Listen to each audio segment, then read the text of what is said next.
Hello everyone, welcome to IAS point. आज हम यहाँ पे बात करने वाले हैं लोकतंत्र के परिणाम।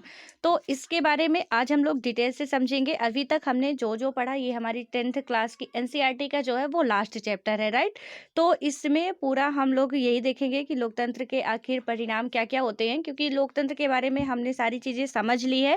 देन उसके बाद चुनाव किस तरीके से होते हैं, राजनीतिक दल, राष्ट्रीय राजनीतिक दल, प्रांतीय राजनीतिक दल, ये कुछ जो बेसिक चीज़ें हैं वो भी हम लोग क्लियर कर चुके हैं। एंड आई होप कि आप सभी को वो चीज़ें समझ में भी आ चुकी होंगी, देन याद भी हो चुकी होंगी, राइट। सो अब हम इसमें आगे बढ़ते हैं कि हमें लोकतंत्र के परिणाम के बारे में, क्योंकि इसकी विशेषताओं के बारे में भी आपको पता है, लोकतंत्र क्या होता है ये भी मैं आशा करती हूँ कि आप सभी को पता होगा, बिकॉज हमारा एक एक चैप्टर इसी में पूरा निकल जाता था, ठीक है। तो अब तो इसमें कोई डाउट हो नहीं सकता है, एंड हो भी तो प्लीज़ कमेंट बॉक्स में आप लोग कमेंट करके पूछ सकते हैं। तो अभी हमारा चैप्टर चल रहा है और साथ साथ हम आपके डाउट्स भी क्लियर कर सकते हैं, ठीक है। तो अब हम बात करते हैं यहाँ पे कि इसके अंतर्गत हमें पढ़ना क्या क्या है। ये हमारा लास्ट चैप्टर है 7th क्लास, मतलब कि यदि हम बात करें तो 7वां चैप्टर और 10वीं क्लास की एनसीईआरटी का लास्ट है, ठीक है। तो इसको एक जो भी 2 3 4 दिन लगेंगे कवर करेंगे, अच्छे से कवर करेंगे, ऐसे नहीं जल्दी जल्दी निकलना है। फिर हमारी आएगी 11th क्लास की एनसीईआरटी। तो यहाँ पे यदि अब हम देखते हैं कि इसमें हमें पढ़ना क्या क्या चीज़ें हैं, क्या होता है कि अब जब कि हम लोकतंत्र की अपनी यात्रा के आखिरी पड़ाव पर हैं, यानी कि पीक पर हैं, लोकतंत्र के यात्रा के अपनी हम आखिरी पड़ाव पर हैं, तब विशिष्ट बातों की चर्चा से आगे जाने और कुछ सामान्य किस्म के सवाल पूछने का वक्त आ गया है। जैसे यही कि लोकतंत्र क्या करता है, यानी कि अब यहाँ पे हम अब पीक पे पहुंच चुके हैं, यानी कि हमारा लास्ट स्टेज चल रहा है। तो यहाँ पे अभी हमारी जो मतलब हमारे अंदर के ना अभी क्वेश्चंस है वो ख़त्म नहीं हुए, एंड कभी ख़त्म भी नहीं होते हैं। तो यहाँ पे क्या होता है कि अभी कुछ हमें जानना और भी ज़रूरी है कि क्या कैसे है। यहाँ पे क्या है कि जैसे कि लोकतंत्र, यानी कि लोकतंत्र क्या करता है, देन अथवा यह है कि लोकतंत्र से हम अमूमन किन परिणामों की उम्मीद करते हैं, यानी कि हमारा डेमोक्रेसी जो है वो क्या करता है और उससे एक आम पब्लिक क्या आशा करती है, उससे वो क्या चाहती, क्या उम्मीद रखती, हम आप क्या उम्मीद रखते हैं। एक लोकतांत्रिक देश में रह रहे हैं, यदि प्राउडली कह रहे हैं हम एक डेमोक्रेसी कंट्री में रह रहे हैं, सो हम क्या इससे आशा रखते हैं या क्या उम्मीद रखते हैं। तो आप सब में, हमारे अंदर, आपके अंदर कुछ ना कुछ उम्मीदें तो होती है, ऑब्वियस है। तो ये सारे क्वेश्चंस के सवाल वो आंसर हम लोग देखेंगे। देन क्या होता है, साथ ही यह सवाल भी पूछा जा सकता है कि क्या वास्तविक जीवन में लोकतंत्र इन उम्मीदों को पूरा करता है, यानी क्या रियल लाइफ में जो भी हमारी उम्मीदें होती हैं, तो क्या लोकतंत्र उसे सेटिस्फाई करता है या नहीं, पूरा करता है या नहीं। देन उसके बाद है कि हम इन्हीं बातों से अध्याय की शुरुआत करेंगे और इस विषय पर विचार करने के बारे में कुछ बातों को स्पष्ट कर लेने के बाद हम इस बात पर गौर करेंगे कि विभिन्न मामलों में लोकतंत्र से कैसे परिणाम वांछित हैं और वास्तविक धरातल पर क्या परिणाम आते हैं। दिन इसके लिए हम लोकतंत्र के विभिन्न पहलुओं, मसलन शासन के स्वरूप, आर्थिक कल्याण, यानी कि इसके लोकतंत्र के इसके अलावा भी हम लोग की मतलब लोकतंत्र उम्मीदें पूरी करता है या नहीं करता, क्यों जरूरी है, ये तो हमने देख चुका कि हम देख चुके हैं क्यों जरूरी है, या लोकतंत्र अब देखेंगे कि करता क्या है। इसके हम फाइनल रिजल्ट में तो पहुंचना ही होगा, कंक्लूजन तो हमें हर एक चीज़ का निकालना ही पड़ता है, राइट। तो अब हम लोकतंत्र के बारे में भी कुछ ऐसी ही बातें करने वाले हैं। देन उसके बाद यहाँ पे हमारा आता है कि हमें जो भी शासन के स्वरूप किस तरीके से है और आर्थिक कल्याण, समानता, सामाजिक अंतर और टकराव, तथा आखिर में आज़ादी और स्वाभिमान जैसे मामलों पर गौर करेंगे। देन उसके बाद इस तलाश में हमें सकारात्मक परिणाम मिलेंगे, लेकिन इन परिणामों के साथ कई सवाल और शंकाएं भी लगी हुई हैं। ये सवाल और शंकाएं हमें लोकतंत्र के सामने खड़ी चुनौतियों पर सोचने के लिए उकसाती हैं, जिस पर हम अगले और अंतिम अध्याय पर विचार करेंगे। यानी कि इसमें क्या बात की गई है कि यहाँ पे जो लोकतंत्र में चुनौतियां हैं, यानी कि इसमें बात की गई अभी और भी चुनौतियां हैं, ठीक है। तो इसमें तो बताया गया कि अगले और अंतिम अध्याय में, बट आई होप कि इतने ही अध्याय इसमें है, ठीक है। मेरे पास जो पीडीएफ है शायद इतने ही है, देखते हैं क्या है आगे उसके देखेंगे।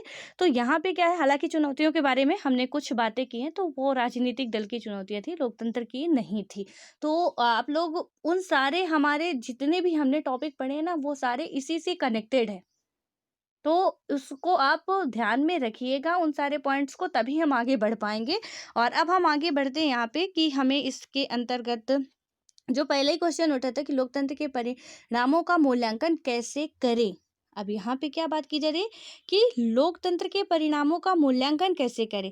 तो बिल्कुल आप देखिए ना, मैंने बताया ना कि जितना हम पहले से पढ़ चुके हैं ना, सब कनेक्टेड है। और वो पहला ही पॉइंट हमारा आ चुका है यहाँ पे कि क्या आपको याद है कि मैडम लिंग 2 की कक्षा में छात्रों ने लोकतंत्र के बारे में कैसी कैसी बातें की थी। हमने एक चैप्टर जो पूरा लोकतंत्र का ही था, वहाँ पे हमने देखा था कि क्लास में डिस्कशन हो रहा था। तो लोगों के जो अपने अपने लोकतंत्र को लेके ना, पूरा वो चैप्टर डेमोक्रेसी के बारे में ही था। तो वहाँ पे लोगों, जितने भी स्टूडेंट थे, उनके माइंड में सबका अब अलग अलग सुझाव था कि लोकतंत्र कैसा होना चाहिए, कहाँ पे होना चाहिए, किस तरीके से उनका। आपको यदि लिंग 2 मैडम की क्लास का याद हो आपको, तो थोड़ा सा अपने माइंड में जोर डालिए कि ये चीज़ें हम कवर कर चुके हैं। तो यहाँ पे वही बताया गया है कि छात्रों में लोकतंत्र कैसी बातें करते थे। आपने इसे कक्षा 9 की पाठ्य पुस्तक के दूसरे अध्याय में पढ़ा है। यानी कि हम लोग कहाँ पे पढ़े हैं, क्लास 9th की बुक में दूसरे चैप्टर पे हमने पढ़ा इसे। और इस बात से यह नतीजा निकला था कि लोकतंत्र शासन की अन्य व्यवस्थाओं से बेहतर है। यानी कि अब इसमें क्या बात की गई है कि यहाँ पे जो हमने लिंग 2 मैडम की कहानी देखी थी, मैं इसीलिए बोलती हूँ ना कि आप लोग रेगुलर देखिए। यदि एक भी पार्ट आप मिस कर रहे हो, तो यकीन मानिए कि आधी चीज़ें आपकी गायब होने वाली है। क्योंकि जितना भी हम 6 टू अभी 10th तक पहुँचे हैं, सारी चीज़ें एक दूसरे से कनेक्टेड है और वो आपको भी समझ में आ चुकी होगी, ठीक है? तो जैसे ही हम कोई भी, यदि सपोज आपने अभी थोड़ा-सा देखा, देन उसके बाद वीडियो क्या कर देंगे आप, डिनाई करके आगे निकल जाएँगे।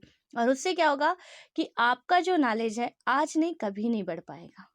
क्योंकि हमारे अंदर वो क्षमता ही नहीं, वो कैपेसिटी नहीं कि किसी को हम मतलब एक अपने कंसंट्रेट माइंड से कहीं पे बैठ के सुन लें। और जब नहीं होता, हम एक को सर्च करते हैं, दूसरे को सर्च करते हैं, तीसरे को सर्च करते हैं और फिर कहते हैं कि हमने तो इतना टाइम गवा दिया पढ़ाई करने में और हमसे बनता नहीं कुछ। वो किसी और की गलती नहीं होती, वो आपकी खुद की गलती होती है।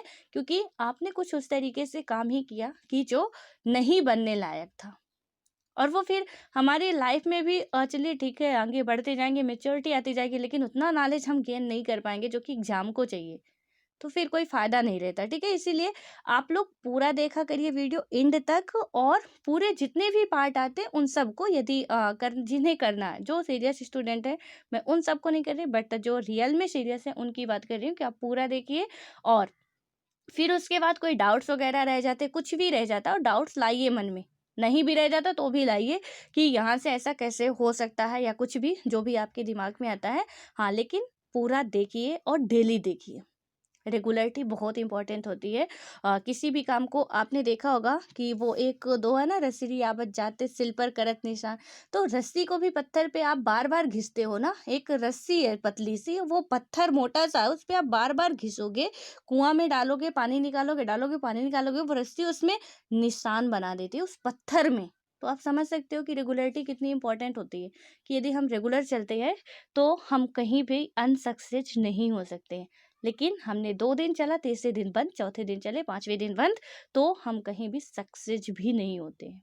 किस्मत अच्छी है तो हो सकता है, अदरवाइज़ हम हो भी नहीं सकते हैं। ये बिल्कुल रियलिटी है, ठीक है? आप में से जिससे भी बुरा लगे, I am really sorry, but ये सच्चाई है हमारी लाइफ़ की। हमें रेगुलरिटी बहुत इंपॉर्टेंट होती है, इसलिए आप लोग रेगुलर करा करिए, रेगुलर वीडियो देखिए, एक भी पार्ट छोड़ने की कोई भी आपको ज़रूरत नहीं है और ना मैं सजेस्ट करूँगी कि आप छोड़िए। तो अब यहाँ पे आते हैं, क्योंकि अब देखिए यहाँ पे आ गया, आप में से जो भी अभी न्यू होंगे, हो सकता है कि ये पहली क्लास ही देख रहे हो। तो अब मैंने कहा कि 9th क्लास में हमने सेकंड चैप्टर में पढ़ा था मैडम लिंग 2 की कहानी, स्टूडेंट वहाँ पे डिस्कस डिबेट कर रहे थे। अब आपकी तो वो ऊपर ऊपर से निकल रही होगी कि क्या था ये, ठीक है? तो इसलिए यदि आप आज देख रहे हो, आज के बाद आप रेगुलर देखते हो, तो फिर हमारे समझ में आने लगेगा। यस, थोड़ा थोड़ा थोड़ा थोड़ा धीरे धीरे करके हमारी समझ डेवलप होने लगेगी और बहुत मज़ा भी आने लगेगा। इसलिए हमें रेगुलरिटी बनाए रखनी है और वीडियो को एंड तक देखना है, तभी समझ में आएगी चीज़ें, ऐसे भी नहीं आती हैं। सो अब यहाँ पे हम बात करते हैं, अपने चैप्टर पे आते हैं। तो इसमें क्या होता है कि यहाँ पे लोकतंत्र शासन की अन्य व्यवस्थाओं से बेहतर है और तानाशाही और अन्य व्यवस्थाएं ज़्यादा दोषपूर्ण है। लोकतंत्र का सबसे बेहतर बताया गया था, क्योंकि यह, यानी कि उसमें क्लास में डिस्कस डिबेट जो कर रहे थे वहाँ पे पाया गया था कि जो भी राजशाही है, तानाशाह है, उनसे हमारा जो लोकतंत्र है कहीं ना कहीं काफ़ी बेटर है। अब क्यों बेटर है ये भी थोड़ा सा देख लेते हैं। यहाँ पे पहला पॉइंट आता है कि नागरिकों में समानता को बढ़ावा देता है। यानी कि लोकतंत्र हमारा क्या करता है, नागरिकों में इक्वलिटी को ये बढ़ावा देता है।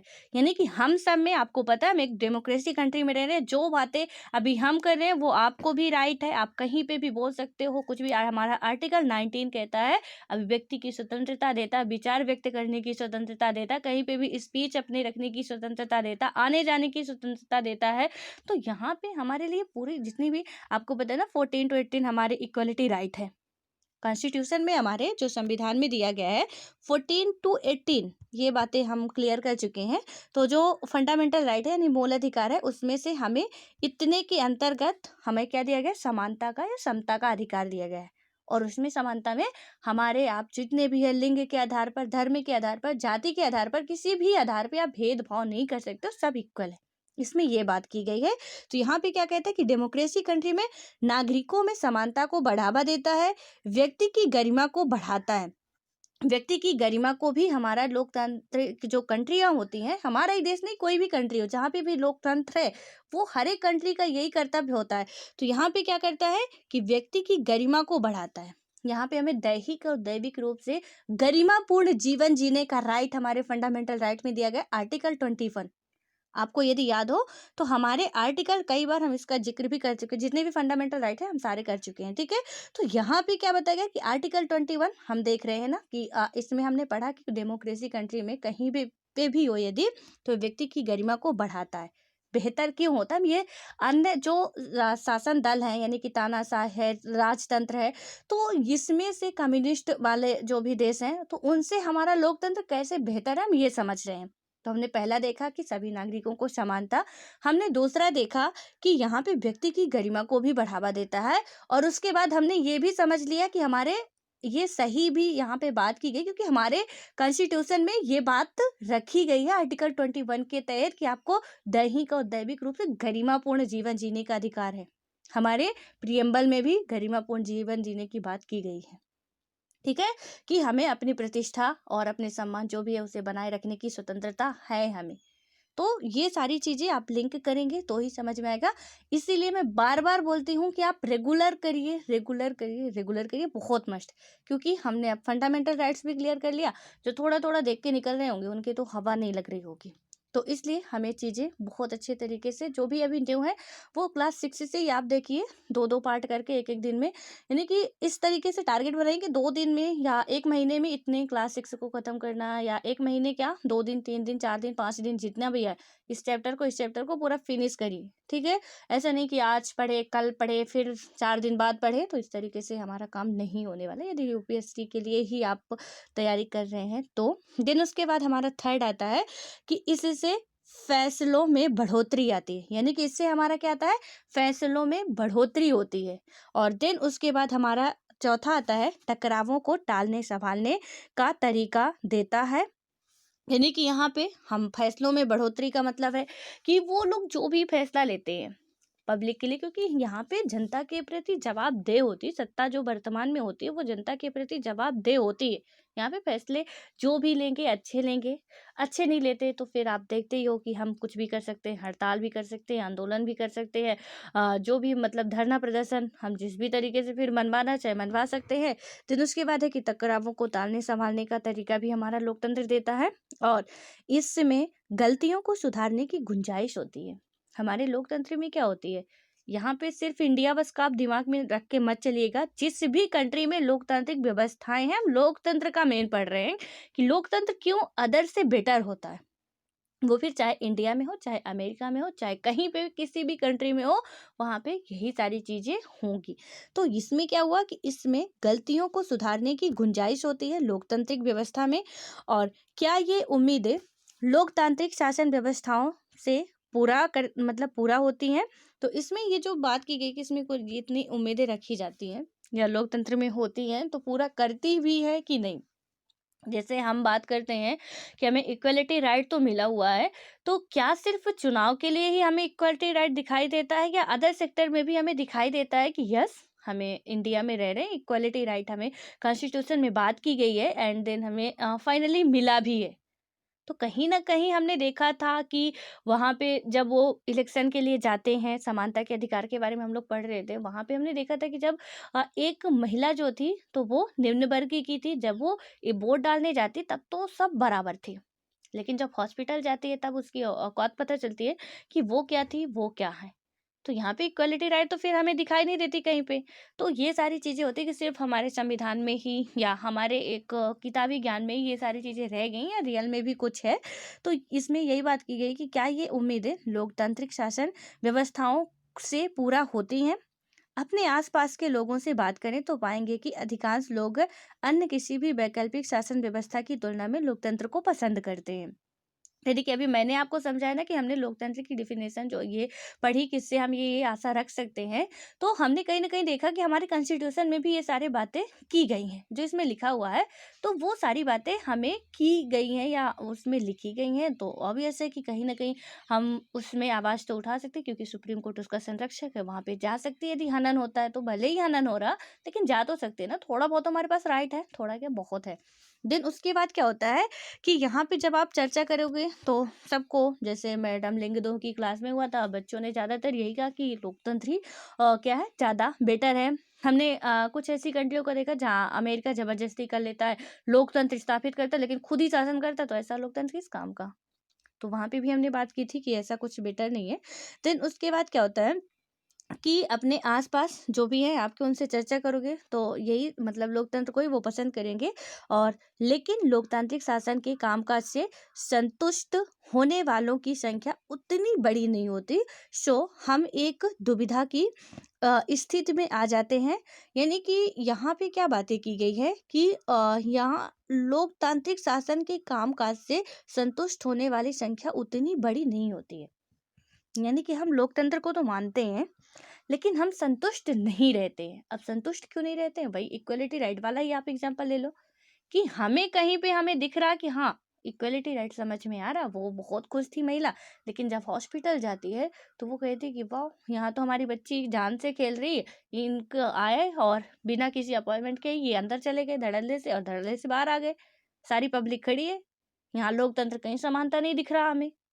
तो इसी में यही बताया गया कि यानी कि ये सारी चीज़ें जो होती है ना, कहीं न कहीं पब्लिक की डिमांड को फुलफ़िल नहीं कर पाती हैं, और पब्लिक जो है उससे काफ़ी ज़्यादा असंतुष्ट भी रहती है। लेकिन अदर से तो बेटर ही है, क्योंकि असंतुष्ट है भी, वो होता है ना कि हम यदि गुस्सा भी हैं तो चलो ठीक है। मान लीजिए आप घर में हो और घर में आपके सब कोई है, तो आप गुस्सा हो तो कोई न कोई आपको मना लेगा। आशा है, हम गुस्सा हैं तो हमें लगता है कि हमें कोई ना कोई मना तो ज़रूर लेगा, कोई ना कोई खाने के लिए तो ज़रूर कहेगा। लेकिन जब आपके घर में कोई नहीं है, आप अकेले हो, आप बहुत गुस्सा हो, अपना सिर और सब फोड़ डालो, आपको कोई पूछने वाला नहीं है कि क्या कर रहे हो, क्या नहीं कर रहे हो, मर जाओ, जिए जीते रहो, कोई भी किसी से दुनिया से मतलब नहीं है। उस टाइम आप क्या करोगे? गुस्सा भी होना है तो होते रहो भैया अपने आप में।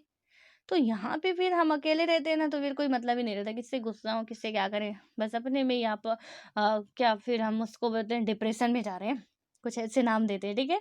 तो यहाँ पे वही होता है कि जैसे मान लीजिए हमारा लोकतंत्र है, ये असंतुष्ट भी है, यानी कि अदर से ये क्यों बेटर मानती है कि ये संतुष्ट भी है, लेकिन चलो इसका है तो कि हमें कहीं ना कहीं यदि हम असंतुष्ट है तो लोकतंत्र में हमें ये शक्तियां मिली हुई हैं कि हम आवाज उठा सकते हैं, यानी कह सकते हैं भैया हम यहाँ से आपसे खुश नहीं है, हमें खुशियां दो आप, और वो देने के लिए बाध्य होगा। हम घर में रो के कह सकते हैं हमें ये चीज चाहिए तो चाहिए। लेकिन अब तानाशाह वाला आ गया कि आपका कुछ चल ही नहीं रहा, आपके कोई है ही नहीं आगे पीछे, आप क्या कहोगे? तो इसलिए हम इसे बेटर मानते हैं, जबकि पब्लिक असंतुष्ट है। ऐसा नहीं, बहुत बड़ी संख्या में पब्लिक असंतुष्ट है, लेकिन हम बेटर इसे इसीलिए मानते हैं क्योंकि यहाँ पे हम बोल तो सकते हैं एटलीस्ट कि हाँ, हमें ये चीजें चाहिए। जहाँ पे तानाशाही या राजशाही आ गया, वहाँ राजा का ही हुक्म हो गया कि करना। अब आपको मानना है तो मानिए, नहीं मानना तो एक कोने में पड़े रहिए। कोई बगावत नहीं कर सकते, कुछ भी नहीं कर सकते, और ज्यादा करेंगे तो आप क्या होगा, आपको फांसी पे लटका दिया जाएगा, आपको सीधे जान से मार दिया जाएगा। तो यहाँ पे कम से कम इतनी सुविधाएं तो है, ठीक है। तो अब समझ गए होंगे आप कि क्यों लोकतंत्र को ही मानते हैं लोग, असंतुष्ट ना होते हुए भी। कभी ऐसा क्वेश्चन आपके सामने आए तो बिल्कुल अच्छे से क्लियरली इसका आंसर दीजिएगा। उसके बाद होता है कि सैद्धांतिक रूप में भी लोकतंत्र को यहाँ पे बात की गई है कि इसमें पूरे अच्छे तरीके से कि अच्छा माना जाता है, पर व्यवहार में इससे इतना अच्छा नहीं माना जाता। इस दुविधा के चलते लोकतंत्र के नतीजों पर ज़्यादा गहराई से विचार करना जरूरी हो जाता है। क्या हम सिर्फ नैतिक कारणों से ही लोकतंत्र को पसंद करते हैं, या फिर लोकतंत्र के समर्थन के पीछे कुछ व्यक्ति यानी कि युक्तिपरक कारक भी है। इसमें क्या बात की गई है कि क्या सिर्फ हम नैतिक कारणों से ही लोकतंत्र को पसंद करते हैं, कितना अच्छा अच्छा सब कुछ हो रहा, या इसकी कुछ युक्तिपरक कारण भी है जिन्हें हम पसंद करते हैं। तो आगे देखते हैं क्या है। होता क्या है कि आज दुनिया के 100 देश किसी ना किसी तरह की लोकतांत्रिक व्यवस्था चलाने का दावा करते हैं, यानी कि 100 प्लस प्लस ही आप मान के चलिए, माइनस नहीं, ठीक है। तो इसमें क्या होता है, पूरी दुनिया के हमारे ना ऐसे देश हैं जो कि 100 से अधिक देश हैं जो क्या करते हैं, किसी तरह की लोकतांत्रिक व्यवस्था किसी ना किसी तरह की वो दावा करते हैं। अब आप कह दो कि हमारे द्वारा हमारे यहाँ चुने गए प्रतिनिधि जनता के द्वारा होते हैं, तो क्या हम उसे लोकतांत्रिक व्यवस्था कह देंगे? तो हम ये सारी चीज़ें ना एक-एक कहानी के माध्यम से बहुत क्लियरली समझ चुके हैं क्लास 9th क्लास में। पूरे अच्छे तरीके से पूरा हमारा 9th क्लास इसी पे था, इसी के इर्द-गिर्द घूम रहा था, लोकतंत्र पे ही। तो अब मेरे ख्याल से कोई डाउट होना नहीं चाहिए। तो इसमें क्या हो रहा है कि लोकतंत्र व्यवस्था चलाने का दावा करते हैं, इनका औपचारिक संविधान है, इनके यहाँ चुनाव होते हैं, इनका क्या है, हमारा औपचारिक संविधान है, इनके यहाँ चुनाव होते हैं और राजनीतिक दल भी है, साथ ही वे अपने नागरिकों को कुछ बुनियादी अधिकारों की गारंटी देते हैं। तो क्या इससे लोकतंत्र हो जाता है? तो अब आगे समझते हैं क्या होता है। तो यहाँ पे है कि लोकतंत्र के ये तत्व तो अधिकांश देशों में समान है, पर सामाजिक स्थिति ही अपनी आर्थिक उपलब्धि और अपनी संस्कृतियों के मामले में ये देश एक दूसरे से काफी अलग अलग है। यानी कि ये कंट्रियां क्या है, सामाजिक और आर्थिक या संस्कृति में हर एक कंट्री हमेशा अलग अलग ही होती है। जैसे हाथ की 5 उंगलियां बराबर नहीं होती, तो क्या आप आशा कर सकते हो एक पेरेंट्स के 2 बच्चे भी हैं वो भी इक्वल नहीं होते? कोई बहुत खूबसूरत हो गया, कोई पता नहीं कैसे हो गया, ठीक है। तो वहां पे फिर हमारे तो ये कंट्री है, हम अलग अलग इन्वायरमेंट में रह रहे हैं, हमारा जियोग्राफिकल रीजन अलग अलग है। सो वो तो सारी चीजें बदलेगी। हम दक्षिण भारत और उत्तर भारत का कंपेयर करें, 6th क्लास में ही हमने देखा था, आपको यदि जम्मू कश्मीर और लद्दाख की कहानी याद हो, हम इंडिया को विविधताओं का देश कहते हैं। तो यहाँ से हमें क्या समझ में आता है कि जैसे उत्तर भारत की हम बात करें, उसका जियोग्राफिकल रीजन अलग है, वहाँ का खान पान, रहन सहन, पहनावा, संस्कृति अलग है। दक्षिण भारत की बात करते हैं, वहाँ का जियोग्राफिकल रीजन अलग होने की वजह से वहाँ का भी खान पान, रहन सहन, जहाँ ये चावल मच्छी खाते हैं वहाँ पे वो दूध दही खाते हैं। तो इस तरीके से, क्योंकि ये समुद्री रीजन में रह रहे हैं, दक्षिण भारत वाले कहाँ रह रहे हैं, यहाँ पे, ये यहाँ नीचे क्या आपका हिंद महासागर है, ठीक है। तो अब ये समुद्री तटीय क्षेत्रों में रह रहे हैं, तो ऑब्वियस है कि चावल के लिए पानी चाहिए, आपको पता है, मच्छी पालना है तो आपको पानी चाहिए, ठीक है। तो यहाँ पे इनका भोजन क्या होगा, यही ना होगा। यहाँ पे ये लोग रह रहे हैं, यहाँ का इन जो हमारा जियोग्राफिकल रीजन है कुछ अलग है। यहाँ पे ये भेड़ पालते हैं, बकरी पालते हैं, दूध खाते हैं, दही खाते हैं, इनका मेन भोजन यही होता है।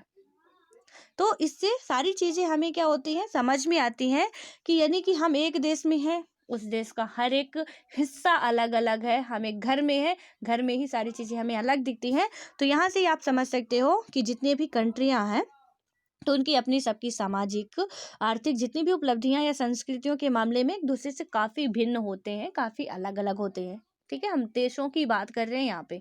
तो इसमें क्या होता है कि स्पष्ट है कि इन सबका लोकतांत्रिक शासन व्यवस्था के नतीजों पर भी असर पड़ता है, और एक जगह जो उपलब्धि हो वह दूसरी जगह भी हो, इस तरह दिखे, यह जरूरी नहीं। यानी कि जो जम्मू कश्मीर में है वो हम कहीं केरल में होना चाहिए, इम्पॉसिबल है ना, हो नहीं सकता ना। जम्मू कश्मीर में आप देखोगे कि ठंड के टाइम में ना पानी तक पीने को नहीं मिलता, सारा पानी बर्फ हो जाता है। लेकिन यहाँ पे इतनी गर्मी पड़ती है केरल में कि हम देखेंगे कि आपको तो नदियां ही सूख जा रही हैं। तो इस तरीके से ना सारी चीजें हमें समझ में आती है कि इसका असर ना कहीं कहीं जो हमारा इकोनॉमिकल रीजन होता है, जो हमारा सोशल रीजन होता है, इनसे ना ऐसा नहीं कह सकते हम कि मतलब एक का किसी पे इफेक्ट पड़ता है, हर का एक किसी ना किसी पे इफेक्ट पड़ता है। ये सब एक दूसरे से पूरी तरीके से अटैच्ड है। हम ये सारे सब्जेक्ट अलग अलग बांट दिए क्योंकि हमें क्या हो, सुविधा होनी चाहिए कि चलो ठीक है, पढ़ने के लिए हम अलग अलग समझते हैं, लेकिन आप ये मत समझिए कि ये सारे सब्जेक्ट अलग अलग हैं। सारे सब्जेक्ट एक दूसरे से लिंक है, और ये आपको समझ में आ चुका होगा। और उसके बाद क्या होता है कि यहाँ पे है कि उपलब्ध हो, वहीं दूसरी ओर क्या होता है कि और एक जगह जो उपलब्ध हो वही दूसरी जगह दिखे जरूरी नहीं होता, लेकिन क्या कोई ऐसी बुनियादी चीज है जिसकी उम्मीद हम हर लोकतांत्रिक शासन व्यवस्था में करेंगे ही? यानी कि अब इसमें क्या बात की गई कि चलिए ठीक है, जरूरी तो नहीं है, लेकिन लोकतंत्र की हम बात कर रहे हैं, तो क्या कोई एक ऐसी बुनियादी चीज है जिसकी हम आशा कर सकते हैं कि हर जगह होनी चाहिए? तो अब इसमें देखते हैं क्या ऐसा हो सकता है कि जिसको हर जगह पे ही हम बात करें कि होना चाहिए। यहाँ पे क्या होता है कि कई बार हम लोकतंत्र को हर मर्ज की दवा मान लेते हैं। हर मर्ज की दवा कभी एक नहीं होती है, ठीक है। तो यहाँ पे हमने क्या किया कि लोकतंत्र को कभी कभी, बहुत अच्छा लिखा गया है इसमें, कि हर मर्ज की दवा मान लेते हैं और उससे हर चीज की उम्मीद करने लगते हैं। लोकतंत्र के प्रति अपनी दिलचस्पी और दीवानगी के चलते अक्सर हम यह कह बैठते हैं कि लोकतंत्र वह सभी सामाजिक, आर्थिक और राजनीतिक समस्याओं का समाधान कर सकता है, और वह हमारी, मतलब कि जब हमारी कुछ उम्मीदें पूरी नहीं होती तो हम लोकतंत्र की अवधारणा को ही दोष देने लगते हैं। हम यह संदेह करने लगते हैं कि क्या हम वास्तव में लोकतांत्रिक यानी कि इसमें क्या है कि हम वास्तव में लोकतांत्रिक व्यवस्था में ही रह रहे हैं, और लोकतंत्र के परिणामों के बारे में सावधानी पूर्वक विचार करने की दिशा में पहला कदम यही है कि हम पहले यह माने कि लोकतांत्रिक शासन का एक स्वरूप भर है। यानी कि लोकतंत्र जो है हमारा शासन का ओनली एक स्वरूप है। इसमें इतना ज्यादा हमें दीवाना नहीं हो जाना लोकतंत्र के पीछे कि वाह सब कुछ है, हमारे दिन रात उठना बैठना खाना पीना सब इसी पे डिपेंड है। तो इसमें बताया गया कि बस इतना मानो कि एक साधारण शासन का ये रूप है, जैसे अदर है वैसे ये भी है। और यहाँ पे मैंने आपको बताया था व्यवस्था के आधार मूल रूप से कितने होते हैं। आपको हर एक एग्जाम में ये बहुत इंपॉर्टेंट होने वाले, आप जब भी मेंस लिखेंगे ना ये टॉपिक ना, मतलब इन टॉपिक का आंसर आपको आना चाहिए, थोड़ा थोड़ा एक्सप्लेन करना, और हमारा आंसर क्लियर हो सकता है सीधे से। आपको कौन कौन से हमारा है यहाँ पे, यदि मैंने बात करूँ सामाजिक, आर्थिक, राजनीतिक और हमारा धार्मिक, मैंने ऐसे आपको बताया था ना कि व्यवस्था के आधार आप लिख के इधर लिख के, और यहाँ से आपको फ्लो चार्ट में ऐसे बना लेना, ये सामाजिक, ये धार्मिक, ये आर्थिक इधर आ जाएगा, इधर राजनीतिक आ जाएगा। मैंने एक और जुड़वाया था आपको प्रौद्योगिकी वाला, क्योंकि आने वाले टाइम में काफी इसमें भी होने वाला है दंगा। तो इसमें क्या हुआ, सामाजिक में थोड़ा सा जो भी न्यू है मैं उनके लिए बता रही हूँ कि आप लोग फिर से नोट कर लीजिए। यहाँ पे आप लिखेंगे व्यवस्था का आधार, हालांकि मेरे से इसमें स्लाइड में लिखते नहीं आ रहा है, ठीक है, अच्छे से तो आप लोग लिख लीजिएगा। और देन उसके बाद आप ऐसे करके फ्लो चार्ट बनाएंगे।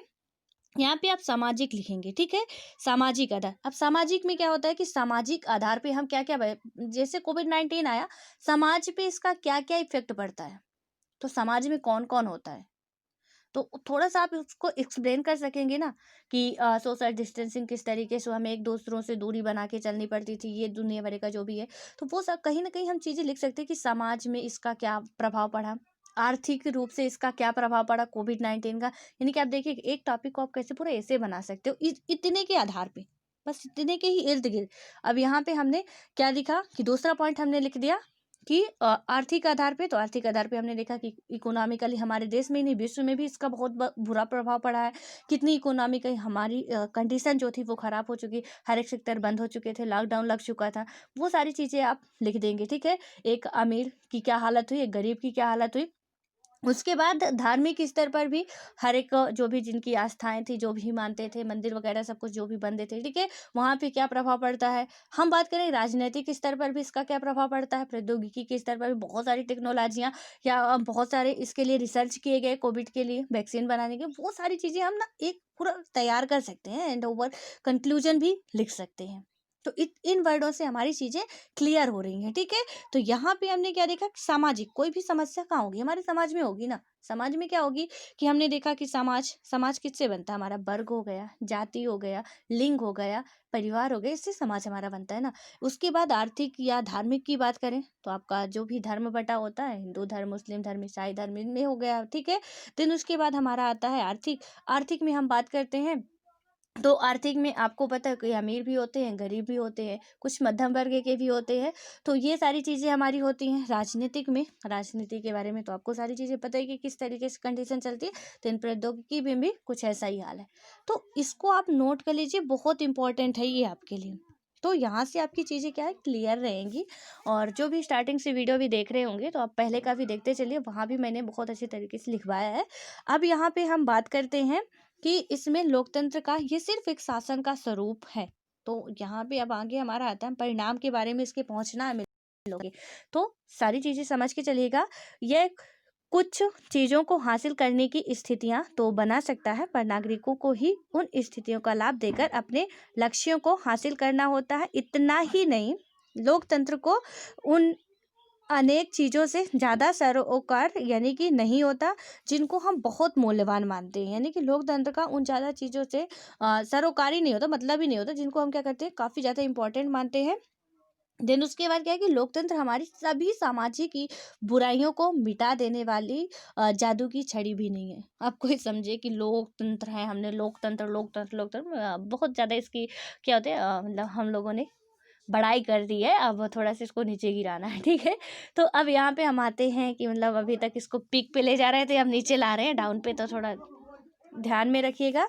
तो इसमें क्या हुआ कि यहाँ पे जादू की छड़ी कोई ऐसी नहीं है, और आइए हम उन कुछ चीज़ों की जांच करें जिसकी उम्मीद हर लोकतांत्रिक व्यवस्था से की जा सकती है, और साथ ही लोकतंत्र के रिकॉर्ड पर भी नज़र डालते हैं। तो यहाँ पे क्या बात की गई कि कुछ एक उम्मीद रख सकते हैं कि जिनकी हम हर एक देश से ये उम्मीद कर सकते हैं, जहाँ पे भी लोकतांत्रिक कंट्री होगी तो वहाँ से ये उम्मीद रख सकते हैं। अब हमारा आता है नेक्स्ट टॉपिक, उत्तरदायी, जिम्मेवार और वैध शासन।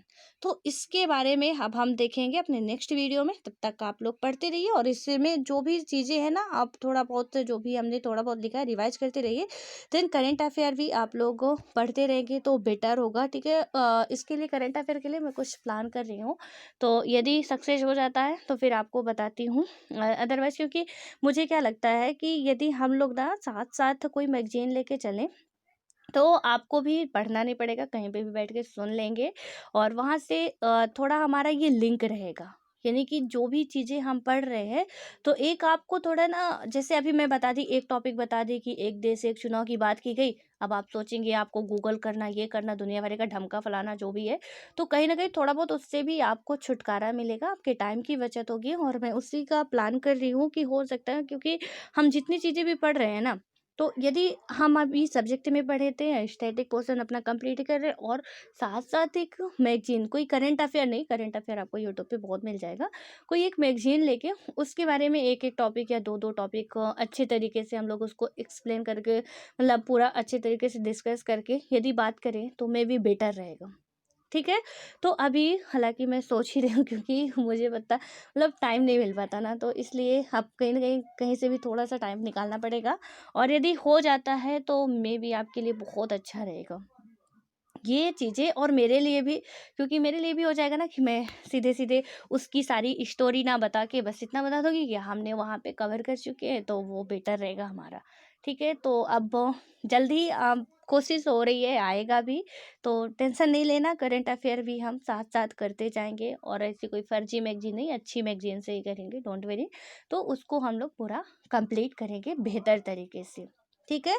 तो साथ साथ चीज़ें हमारी कंप्लीट होगी, और हम अच्छे से एक वेल मेंटेन अपना प्रिपरेशन करेंगे बिना कोई कमी के, और वहाँ पे मैगजीन में हमारी तो आपको पता है सारी चीज़ें हमारी कवर ही होती हैं। तो इसलिए अब मिलते हैं नेक्स्ट वीडियो में, तब तक आप लोग सभी लोग पढ़ते रहिए, बस आप भी थोड़ा मेहनत करिए, थोड़ा हम मेहनत करिए, तो उससे क्या होगा कि हमें भी अच्छा लगेगा, आपको भी पढ़ने में और मज़ा आएगा, आप भी जो भी आप चाहते हैं वहाँ तक आप ज़रूर पहुँचने मतलब पहुँच सकते हैं। मैं ये नहीं कह सकती कि मेरे पढ़ाने से आप यूपीएससी क्लियर कर लोगे, बिल्कुल भी नहीं, आज नहीं, मैं कभी नहीं कहने वाली हूँ। हाँ, ये है कि जो उसमें पूछा जाएगा, यदि आपने सही तरीके से पढ़ा है तो आप उसका आंसर ज़रूर दे लोगे। लेकिन मैं आज नहीं, वो कभी ये वर्ड नहीं इस्तेमाल करने वाली कि भैया आ जाओ मैं पढ़ा रही हूँ तो आपको यूपीएससी क्लियर हो जाएगा। बस एक अपने मतलब सब्जेक्ट से बाहर कुछ भी नहीं आता, बस हमें अपनी नॉलेज इम्प्रूव करनी है, वो भी एग्ज़ाम के हिसाब से कि एग्ज़ाम की डिमांड क्या है। हमें कोई पीएचडी वगैरह नहीं करनी है, एग्ज़ाम की डिमांड क्या है बस उतना फुलफिल करना है, उसके आगे का कुछ नहीं करना है। तो इसलिए अब आप बिल्कुल परेशान मत होइए, मुझे पता है आप में से कुछ बहुत ही न्यू है जिनके माइंड में ना बहुत सारे डाउट्स होते हैं। हम पढ़ने बैठते हैं, चीज़ें समझ में नहीं आती, कैसे करें, क्या करें, और कोई हमें एग्जैक्टली बताने वाला नहीं होता है। सबसे बड़ी हमारी प्रॉब्लम्स होती है कि कोई हमें प्रॉपर गाइड करने वाला नहीं होता है। तो वहाँ पे हाँ, डोंट वरी, हम आप ही नहीं, सबके साथ होता है, हम लोगों के साथ भी कुछ ऐसा ही होता है। तो इसलिए उन समस्याओं का यदि समाधान किसी को मिल जाता है तो ऐसा लगता है ना कि यदि मुझे मिल गया, मैंने सारी चीज़ें फेस की हुई हैं, तो मुझे लगता है कि आप ना करें। इसलिए मैं कोशिश कर रही हूँ, क्योंकि बहुत प्रॉब्लम्स आई नो कि होती हैं, सबको होती हैं। तो डोंट वरी, बिल्कुल परेशान नहीं होना है। अब यहाँ पे हम नेक्स्ट टॉपिक अपना स्टार्ट करेंगे अपने नेक्स्ट वीडियो में।